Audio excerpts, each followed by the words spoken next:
Hello guys, ഇതാണ് കർണാടകയിലെ ഒരു പാൽച്ചേമ്പ് കൃഷിത്തോട്ടം. ഇതിൻ്റെ മണ്ണ് കയറ്റിയിരിക്കുന്ന ടില്ലർ ഉപയോഗിച്ചിട്ടാണ്.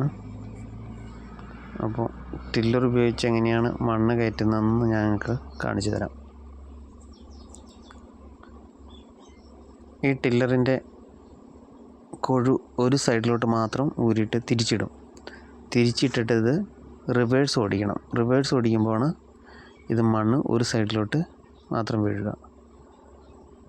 ഇതുപോലെ റിവേഴ്സ് പോകണം. ഫ്രണ്ടിലോട്ട് എടുത്താൽ അത് മണ്ണ് കുഴിഞ്ഞു പോകത്തേ ഉള്ളൂ, ഒരു സൈഡിലോട്ട് മണ്ണ് വീഴത്തില്ല. ഇതിങ്ങനെ ഓടിച്ചാൽ കറക്റ്റായിട്ട് മണ്ണും വീഴും, ആവശ്യത്തിന് എൻ്റെ ചുവട്ടിലോട്ട് കറക്റ്റ് കയറും.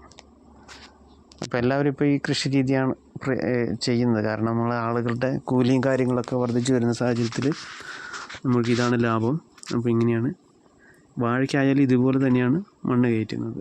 അപ്പോൾ ആവശ്യത്തിന് രണ്ട് സൈഡിലും ഒരു സൈഡിൽ പോയിട്ട് ഓപ്പോസിറ്റ് സൈഡിൽ തിരിച്ചു വരുമ്പോൾ ആവശ്യത്തിന് മണ്ണ് കയറുകയും ചെയ്യും. തോട്ടം ഇതുപോലെ വൃത്തിയായി ഇരിക്കും. ഇതിപ്പോൾ രണ്ട് സൈഡും അടിച്ചപ്പോൾ ഇങ്ങനെയുണ്ടായി.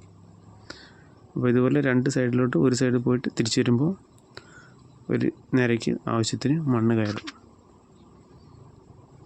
ഇത് പടവലം ഇതിൻ്റെ കൂടെ കൃഷി ചെയ്തിട്ടുണ്ടായിരുന്നു. പടവലം ഏതാണ്ട് കഴിഞ്ഞു. 3 മാസം കൊണ്ട് പടവലം വിളവെടുപ്പ് തീർക്കും. അതോടുകൂടി നമുക്ക് ചേമ്പ് ഒരു 6 മാസം കൊണ്ട് ചേമ്പും വിളവെടുക്കാവുന്നതാണ്.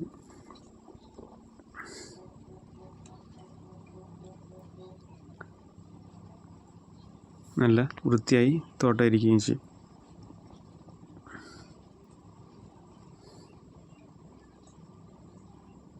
ഇതുപോലെ തന്നെ വാഴയ്ക്ക് ഇതേ രീതിയിലാണ് മണ്ണ് കയറ്റുന്നത്.